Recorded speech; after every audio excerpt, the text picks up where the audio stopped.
umaga po sa ating lahat dyan at maraming salamat po sa ating Panginoon dahil meron naman po panibagong blessing na bigyan galing po sa ating pula.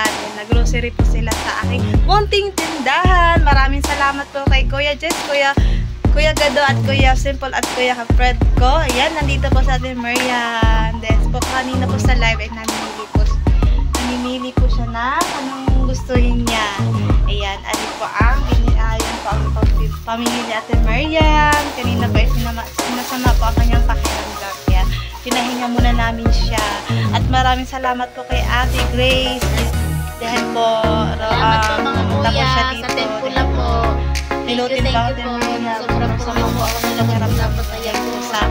Sa blessing po dumating sa kanya. Yan. Abangan niyo po yung update ko po na bibilihan po siya ng gasol. Galing po yung kila Kuya Jess. Thank you po sa amin mga kuya sa team ko yan.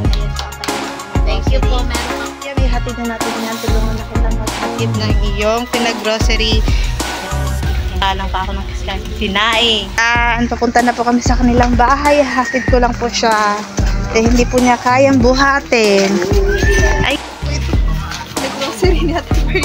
Wait lang po guys ha, may tugtog. Nag-grocery natin Maria, binigay sa kanya.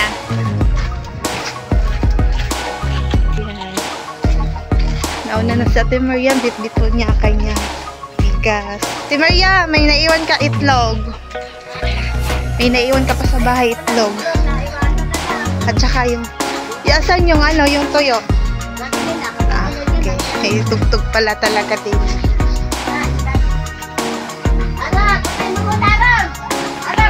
Gigo, ikaw na. Dadahan sa pagpasok. Mayroon tayo itong chiksi. Yan, mamumpo ka nin.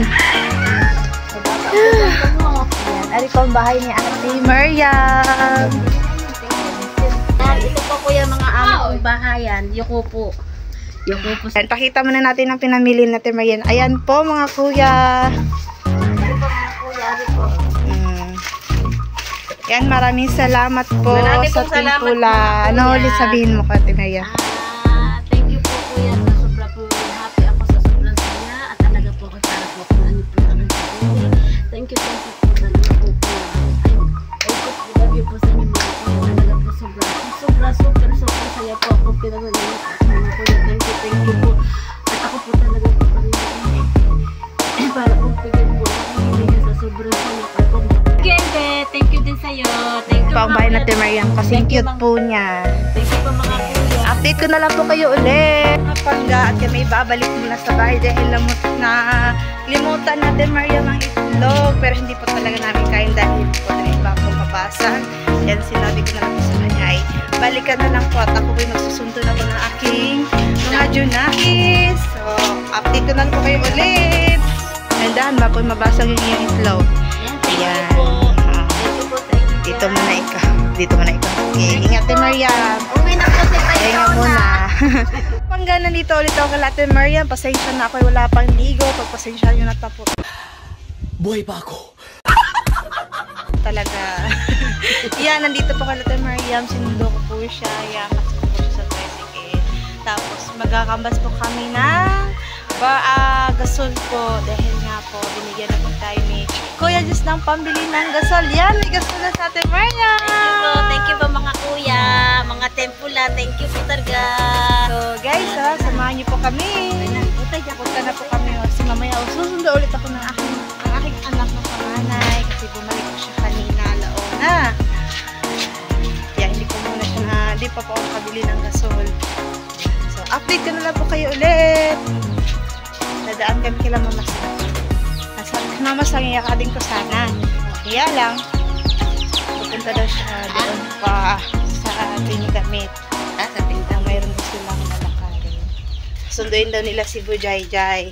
Kita daw sila ni Bujayjay doon. Kaya sabi ko, kailangan na natin bilhin yung gasol mo.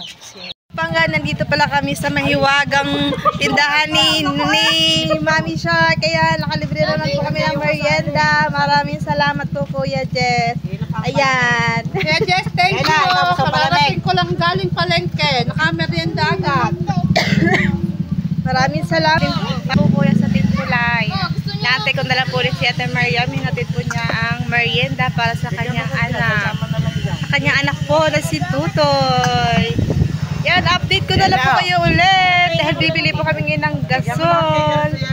Mga pangga, nandito na po kami sa palengke. Ayan, iikot po kami kung saan may gasol dito. Gusto natin Mariam bagong-bago. Yung makintab, kasing kitab ng ulo niya. Noo pala. Ayan, Ate Mariam, dito ulit tayo. Namin si Mama Sang. Galing po siya sa clothing. Nagpapagawa po ng uniform. At say hi kay Kuya Jess. Thank you kay Kuya Jess. Sa Tempula. Ayan. Tempula. Hindi ka makita sa akin, tita. Thank you po mga kuya sa Tempula po. Yeah. Thank you po sa inyo. Ibig sabihin na... You're welcome daw. Opo kuya. daw. Ang ibig sabihin ng bibiling... Nandito na po kami sa bilihan ng gasol. Yan, dali po 8 po daw. Kasali ang laman at tangke. Doon lang sa pinagkambasan namin ay 2.8. Dito naman ay 2.3. Yeah. Ano hinahanap mo? Rigasco.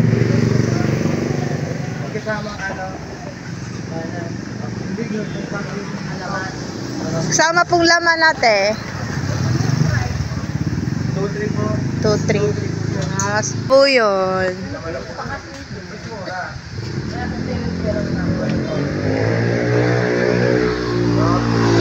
Yan, kinakausap ko na ni Mama Sang si Kuya Jess. Yung isang set na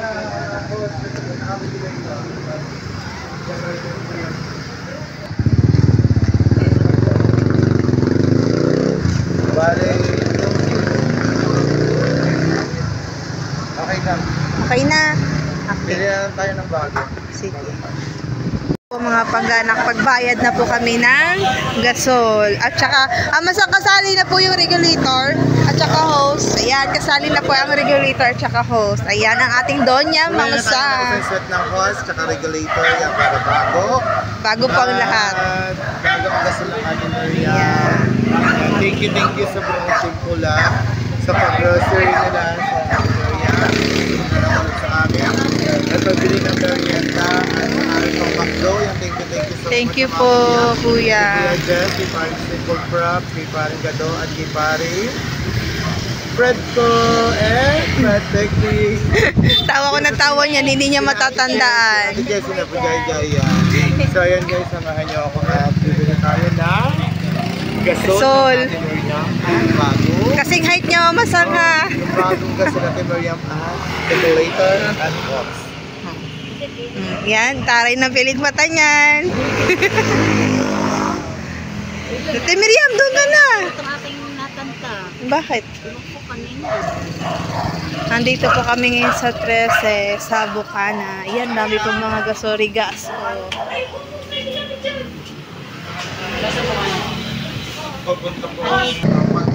Number? Hingi na lang po kami ng number. Orange din po yung amin, ganyan. Vlog po ako, ha? Oo nga. Likod ko po si Idol, kaya hawaan din po ako mag-vlog. Ayan, kapitbahay namin si Idol Japper Sniper. Oo nga, mag-tricycle yan. Sa Ate Mariam. Di-deliver na lang daw. Ayun, sumama ka na lang sa kanya. Para alam mo na. Lumakilan nila ito.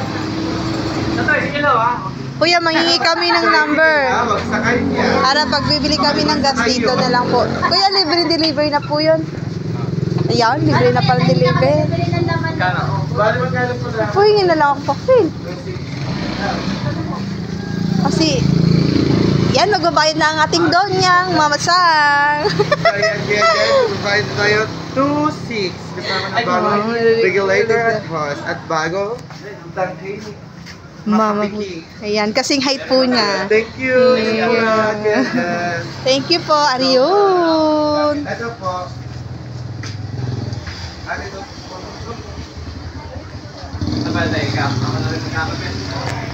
Si Kuya na magkakabit. Ano pa yung ano eh? Yan nga yun, regulator. Bumili na sila. Kasali na yun, Ate Mariam. Ay, may laman pa. May laman pa.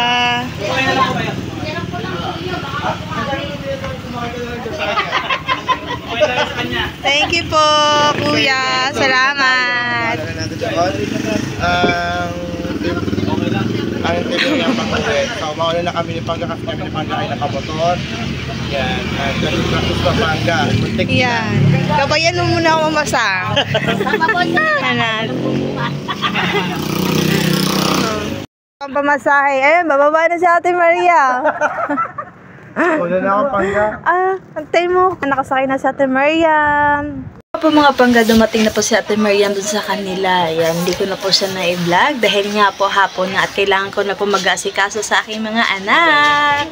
Mga pangga, alwas po ako nagpapasalamat sa inyong lahat, Kuya Jess, kay Kuya Gado at kay Kuya Simple Pab at kay Kuya Fred ko. Yan, dahil po dyan nagkaroon po ng gasol at nakapag-grocery po si Ate Maria. Sobrang saya po niya. Yan nga po, muntikan na po siya mahihimatay sa sobrang saya. Yan, at dito ko na po tatapusin ang aking vlog. Maraming salamat. Hanggang dito na lang po. Kita-kits po sa next vlog. God bless you all. Bye-bye.